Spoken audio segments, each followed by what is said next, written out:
mianatra eo a-tongotry Jesosy isan'andro.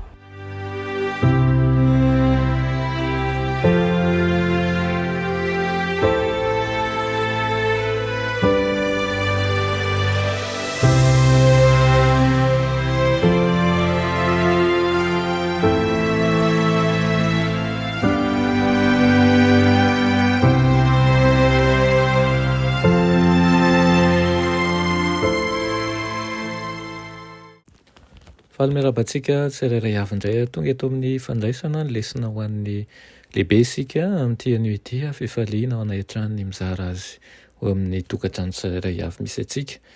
Ny irina dia azoto hianatra sy andray an'izany tsika mandritra ny herinandro ity ary koa hitombo hery amin'ny fanarahana ny tompo. Lohadirantsika ny amin'ny lesina anio dia vavaka isika. Eranay tsara ny izindanitro mbola faly izay miantso ianaranao indray amin'izao fotoana izao. Misaotra anao izay satria manaiky hoeto anelanay ianao. Mangataka aminao izay mba hatanteraka ny sitraponao eo aminay ka ny teninao tsy ho rano raraka fotsiny ihany fa tena hitsimoka ao am-ponay tsirairay avy. Minaran'i Jesosy, amen. Raha teny lesona antsika androany dia manao ny fahatokiana tsy azo sakanana ny tompo. Andalina ny salamo fahavalo amby fitopolo isika izay voarakitra ao ireo vanim-potoana manan-tantara telo izay misongadina. Misy lesona miverimberina sy toy ny asafa ireo vanim-potoana ireo. Manasongadina ny fahatokian'Andriamanitra sy ny tsy fahatokian'i Israely ny famerenana ny lasa teo amin'ny Israely.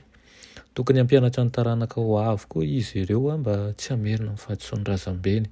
Fahatoky an'Andriamanitra sy hijanona ho mahatoky amin'ny fanekem-pihavanany. Mampiasa ny tantara ho fanoharana ny mpanao salamo izay midika fa tokony hisaintsaina lalina ny afatry ny salamo ny olona ary hitady ny heviny amin'ny tenany. Io salamo fahavalo amby fitopolo io dia filazalazana raha-paminaniana ny fomba fampianaran'i Jesosy amin'ny alalan'ny fanoharana.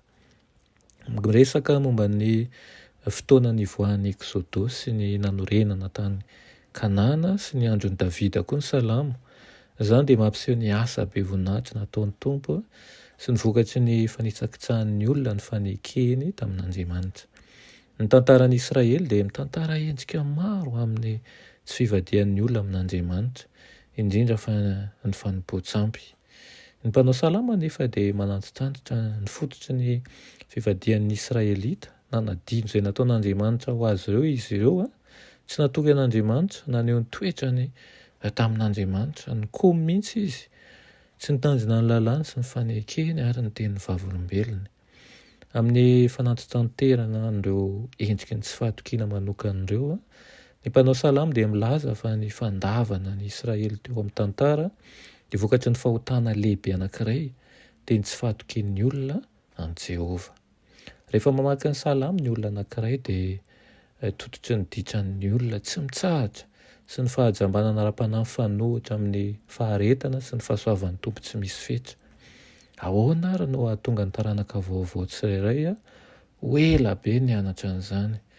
Alohan'ny hitsarantsika ny taranaka lasa dia tokony handinika ny tenantsika ihany koa isika. Moa ve isika tsy manadino an'ireo zava-mahatalanjona nataon'Andriamanitra tamin'ny lasa ary tsy miraharaha ny fitakian'ny fanekeny? Tsy mampirisika ny olona hiantehatra amin'ny asa ny salamo. Io salamo fahavalo amby fitopolo io kosa dia mampiseho ny mahazava-poana ny sitrapon'ny olombelona raha tsy miorina amin'ny fahatsiarovany tena lalandava ny amin'ny fahatokinan'Andriamanitra sy ny fanekeny ny fahasoavany. Ny ady sy nahombiazan'ny zanak'Andriamanitra dia ny manazava ny fianaran'ny salamo fa tsy maintsy hiafara amin'ny tsy fahombiaza ny ezaka ataon'ny olombelona ankoatra ny tsy fivadihana amin'Andriamanitra.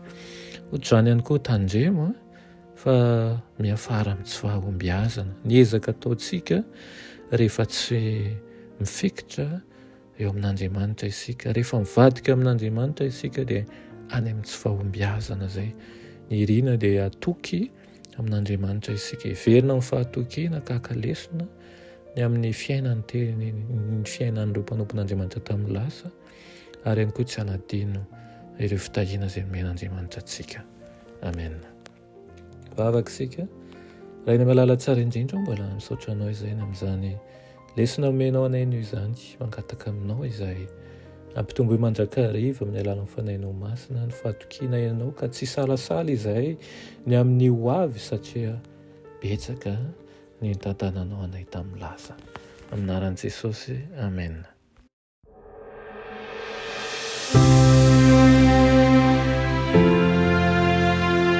Mianatra eo an-tongotry Jesosy isan'andro.